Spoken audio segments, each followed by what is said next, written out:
Hello and welcome to the Goon and Talk, back again with you guys for another show, for another episode of our Raw Reaction preview series, where we look ahead to the next Arsenal game, get your thoughts and predictions in our live chat, and have a look at what we think could be the lineup for the Arsenal match, which of course is our kicking off of the defence of the FA Cup, which we won. I should say that again, which we won last season. Believe it or not, we actually won a trophy.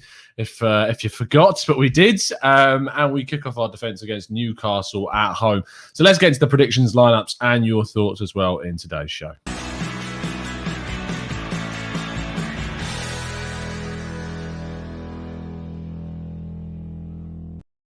So hello, I hope you are well. I hope you're doing good. Good morning. This is a very early morning show, hence why I'm not expecting the turnout to be too huge at 8 a.m. in the UK. Of course, our Western listeners, which make up a large proportion of our listener base, will be sound asleep right now and waking up to this show, which if you are watching on playback, hello. And apologies that you couldn't tune in live. But for our European and Eastern listeners, this is perfect for you guys to be enjoying, and especially one for the early morning breakfast. Sorry, John, I can see this is way too early, Tom, but my shift starts at 9, so I've got to get it in. I've got to get it. Orange juice is here, ready for the day, getting that vitamin C into the system. So let's crack on with the show and talk about the lineup, which is obviously where we usually do things. I've not done one for Newcastle because it is the FA Cup. It's incredibly difficult to try and predict how they might line up, how they might rotate. And there's a lot of reasons why I've gone with a lot of the players that you can see in the lineup. There is some rotation. There is some interesting picks. There's some really interesting ones that I'm not sure whether or not we'll get a look in. But I would like to see a lot of these feature. I think Pepe ultimately is going to come in. We're going to see Saka have a bit of a rest, maybe. He's played a lot of football this season, and for that reason, it's probably unlikely that we'll see Saka play in this game. He might come off the bench if we're in trouble. He might be spotted there, but I'd be surprised if he's there, to be honest. I mean, the main one to look at is obviously Balogun playing up front. If Balogun plays, I think that tells you there's a little bit more openness to the contract situation than maybe we're being led to believe. If he does start, if he's not even in the squad, I think that's also another massive indication of where Arsenal are in regards to their thoughts and feelings surrounding Balogun and where they see his future at the club. So I think that's going to be the biggest tell of the day for sure. The other big shout from myself is putting a Okonkwo in goal. Of course, is one of our youth goalkeepers, 19-year-old, really highly rated. Runnison in his performance in the League Cup. And the way in which the club are actively looking for another goalkeeper, I think they're pretty much not too much in faith with the Icelandic keeper. And I don't know about, he's been training with the first team. He's been in and around the first team squad quite a bit. And so why not? Why not play him? Why not give him an opportunity? Why not give Leno a little bit of a rest, put him out of the limelight for a second? And yeah, Tierney, for me, like, since we loaned Kolasinac, we don't have any other option bar, I think, the returning bowler from Rochdale that's coming back, who's like a natural left back. We could put Mainsley at left back. We could try that again, but that kind of only works in a 3-back-3 with him playing as a left kind of wing back rather than an all-out left back. So we have had a week. This is a week between fixtures. Our next game is on Thursday, so you've got another 5 days or so before you have to play that game. So I don't mind. And I think Tierney, the thing is with him is that his injuries, from memory, I think he had the shoulder injury, which obviously was a dislocation, which isn't too much to do with fatigue. And the one before that may have been a groin injury, but it's not something that we've had to worry about since his arrival. And I think that ultimately with Tierney, you're looking at a player that's stamina's great, fitness is great, can run all day. And I just think that he needs, I think he just needs to be put in, to be honest. And that means Mainsley can be played in midfield next to Thomas Partey, who, of course, is now supposedly ready and being assessed ahead of the match with Newcastle. Should he start? Should he not? Or be rushing him back by putting him in?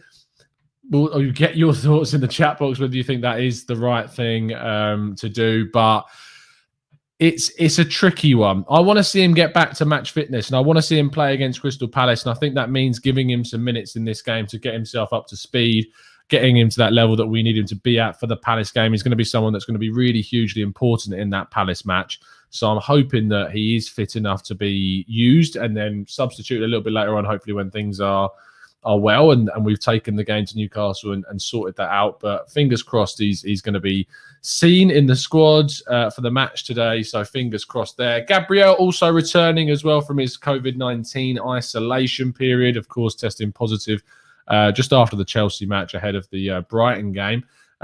He's back. Chambers as well. Chambers coming back into the squads, giving Holding a rest, who has played a hell of a lot of football, and Cedric as well, giving Bellerin a bit of a rest too. Martinelli starting, didn't play against West Brom, so he is fully fit, fully fresh and ready and available. So I feel like he deserves a start and should be put in to keep him fit and firing and ready and hungry for those minutes and hungry to take the opportunity when it comes to him. So let's have a look at what you guys are saying in the chat box. Martino says, why not Willian as 10 to see if he can do it? When you hear the words, why not Willian? I think there is a very kind of obvious answer. And the answer to that question is very much just the word Willian. Willian is the reason why we should not put Willian in. I'm just so done with it, really. I'm just done with the Willian thing. It's one of the things where I was just so wrong. I was so wrong about Willian. Like, I thought he was coming in to be the squad depth and backup, but he's not. And he's come in and he's been a starter, and he's just not proven anything. Like, he's not helped his cause. He's not proven anyone wrong. He has proven people wrong, just in the wrong sense. So it's just been an incredibly frustrating thing. For instance, Owen says, I think people are sleeping on Chambers. He was fantastic before he got that injury. I think the injury was it against Manchester United that he got that injury? Which is weird because I feel like Holding was also against Man United, but I can't 100% remember who the injury was against. Dave says Tierney needs a rest for me, but we lack options there unless we revert to a back three, which against Newcastle, I don't really want to see us do it. I kind of want to see us take the game to Newcastle and really go for it once again. Dave said that he would rest Emile Smith-Rowe. Again, young player, stamina, fitness is not an issue for me with him after not playing for a whole week from last weekend. I think he'll be ready and fit. And without him, we're kind of stuck, to be honest. I feel like Willock could get a game in the attacking midfield role. Willian, as you've suggested already, maybe as well. But yeah, I don't really want to take Emile Smith-Rowe out. I just don't really want to see him dropping forward. I don't want to see him kind of given a dip, which can come from taking them out of the limelight and taking them out of the lineup. And I feel like we should push through with him and keep him fit and firing. If he isn't looking too good during the game, take him off at half time, protect him for the Palace game. But I'd again like to see, really, really like to see. Manu says, have you seen Okonkwo play? Really excited. Only fits and spurts in the youth side. I'm not no expert on the youth team, by far from it. But I think it's an area of the pitch where these are the types of players you need to give opportunities. We've seen the mistakes that we've made with Balogun. We need to start giving some of these young guys opportunities. I want to see Aziz on the bench. I want to see Kerjan on the bench. I want to see some of these young players. We've got the option to make 5 substitutions. So with that as well, you want to see some young players given a chance. You don't want to see the 5 subs being used all on senior players because it's a good opportunity. Even though we're up against a Premier League team, it's a good opportunity to be using them. Anthony says, left back he thinks will be Cedric, or I'll eat my scarf. Well, don't do that. I mean, only if you video it, to be fair, for the comedy value of it anyway. Jamin says, can Cedric play at left back? If yes, play him there. And Ainsley Maitland-Niles at right back. Martina says, don't get me wrong, I don't want to see him, but I would rather him play regarding Willian, FA Cup, more so than in the Prem. I understand what you're saying, Martino. I get it. I'm so done. I'm so done with Willian right now. And says maybe Willian will play and be motivated. I don't want Tierney playing. He's our only left back. And I can understand why people don't want to see Tierney playing. This is still an important game. Like, I know I've gone on record in saying that I want to focus on the league, and that was before our form kind of picked up. But now our form has picked up. It's important that we don't get a loss, because that will interrupt kind of the flow. It will kind of stop the momentum briefly. And I want to see us push through this FA Cup as we always have done, because we're fantastic at winning the FA Cup. We're better than any other side. That's why we've won it more than anyone else. And it's a competition that should not be slept on just because you've won it a few times. You shouldn't be taking this competition for granted at all. It is still a fantastic cup competition, the oldest one I think it's the oldest domestic cup competition in Europe, or maybe even in the world. So it's it's a competition which we have a great relationship with, one that is an absolute pleasure and a great feeling when we win it, and we've felt that quite a few times now. And I want to feel that feeling again. It was amazing feeling that the cup final win against Chelsea all the way back in July, I think it was. Just, it needs to happen again. I'm all for it. We haven't lost an FA Cup game in quite a long time. And our FA Cup record is incredibly good over the last 5, 6, 7 years. So all for it. All for us taking this FA Cup one more time into the breach. Iron Cub says, knowing Arteta, he'll take this game very seriously, so I expect a stronger team. Me too. Manu Clerk says he's very vocal in regarding Nkonkwo, which is nice, but I really want my goalkeeper to come out for crosses, which Leno doesn't do. Well, Leno does do it. He's just not as confident as well. Anthony says, what about Carl Hine? Isn't he ahead of the other goalkeeper? They kind of interchange, to be honest, the two of them. I've seen them both used for the under-23s. I don't know who's played more or less, but I know that I believe Okonkwo is kind of the higher rated of the two. A Martinelli goal today is inevitable, says Karthik. By the way, make sure you tune in a little bit later on Hugh Wizzy's channel, where I'll be joining in for the watch-along. Always good fun talking to you during the games. And I've got to keep my winning streak up. 3 games, 3 wins. Absolutely smashing it. Tiger Martin says, Brentford battered Newcastle with a second choice team. We should pump them. I mean, I don't know what team Newcastle paid that day. I mean, let's have a look. Was it 3-0 or 2-0? Newcastle. Let's have a look. 1-0. So Josh Da Silva scored, which isn't their second team, is it? Oh, and that was in the EFL Cup. So they beat Newcastle in the EFL Cup. Lineups, Newcastle played Wilson, Almiron. Oh, so they still played like a lot of their senior players, Newcastle, to be fair, and still lost. So we should be really, with the squad that we've got, we should be doing quite a decent job. Can't wait for the watch along, says Martino. Dave says, caught the 100 Club episode on Sky with Henry the other day. Just sublime. Nothing compares to him nowadays. No, it doesn't. It just, what a player. Speaking of which, there should be some Henry interesting stuff coming off on the channel. Not him specifically, but I'll tease some exciting stuff coming up soon.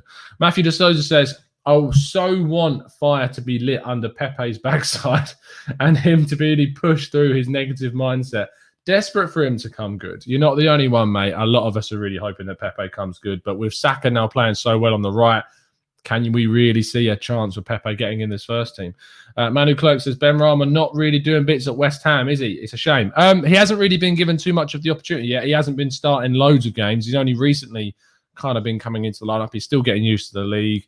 Kind of not necessarily used to the league, but he's just trying to get used to the new teammates, stepping up to that new level. And I suppose if you're thinking about devil's advocate in terms of Buendia, Ben Rama is an example of a player that you could say if he isn't making that step up, maybe Buendia wouldn't. But then you look at the likes of Jaraboa, Michael Antonio, Callum Wilson, these guys that have come up from the Championship that have done very well, a lot of the Wolves players as well. So I don't necessarily believe that one player, that one example. Maybe it's just his style. Maybe it's just the team that he plays for. So no, Henry is not coming on TGT. I do not have that kind of money to pay Thierry Henry to jump onto the podcast. Arap says we should be going for Grealish. Oh God, the level of what's the word? Ambition, I suppose, of some of the fans to try and get these players in. But Grealish coming up from the Championship, I think, is the point you were making, Arap, which I agree with. Yeah, another player that did really well when he's come up. Owen, of course, was on with Mike on the Gooners pod with Charles Watts, who I've heard apparently Mike paid £3,000 to get Charles Watts. I'm joking. Didn't pay him a thing because he does it out of the kindness of his heart instead of people making up information about him. Owen Young says, talking with Charles Watts the other evening, he said that with the 120 loans, he can't see any serious spending in January. I don't see any serious spending. I can see a loan maybe being done. I'd be very surprised if actually it was if we ended up spending big money on someone. I just can't really see it. Tiger Martin says we should go for Elise. I completely agree. He's a great player. Oh, sorry, Owen. It was £4,000. Apologies. Buendia played in the Premier League. What are you on about? Of course he did. What I'm saying is that he's now in the Championship again. And what people would highlight is when he was up in the Prem, scored 1 goal, dropped back down again, has done really well in the Championship. Can he transition to like a bigger club? And he obviously was promoted. It wasn't like a transfer into the Premier League. It was a promotion with the same players and club around him. So that's what we're kind of getting on about. Yannick says, no way Tom would have Henry on TGT. Did you hear what he said about his best mate, Granit Xhaka? yeah, he's dead to me. He's dead to me. Sam says, morning, Toy Boy. Morning, Sam. Have a good one, mate. Alfred says, you would risk Tierney? Oh, yes, I would, because I don't honestly that the idea about risking players. This is a solid match. It's not like this isn't like the third round of the League Cup against some lower league opposition. This is an FA Cup match against a Premier League side. Yes, I'd use Tierney. I don't understand I don't understand why we haven't got any other left back either. That makes it even more of a case to use Tierney. We should not be looking at this game as like something we can sleep on. Really, really shouldn't be looking at that as something that we can sleep on at all.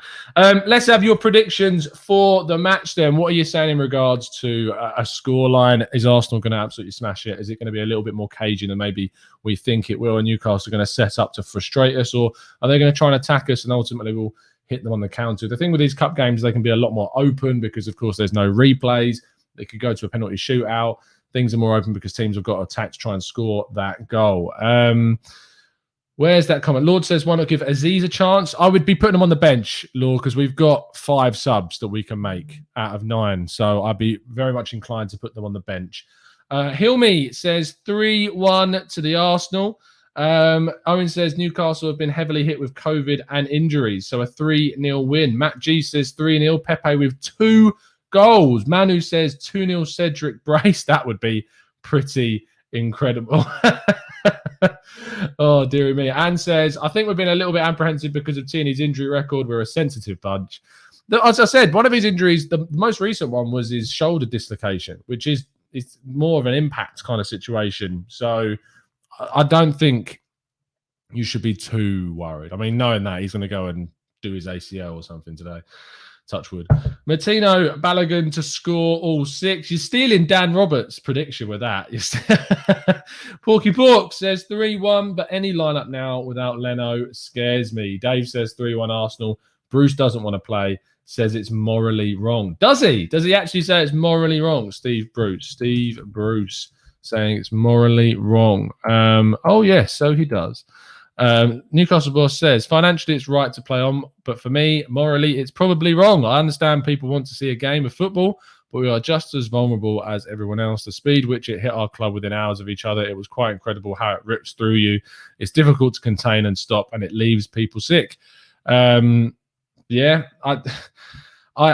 that ultimately there are strong arguments for it being suspended, paused. I am slightly biased because my kind of career does hinge on football carrying on.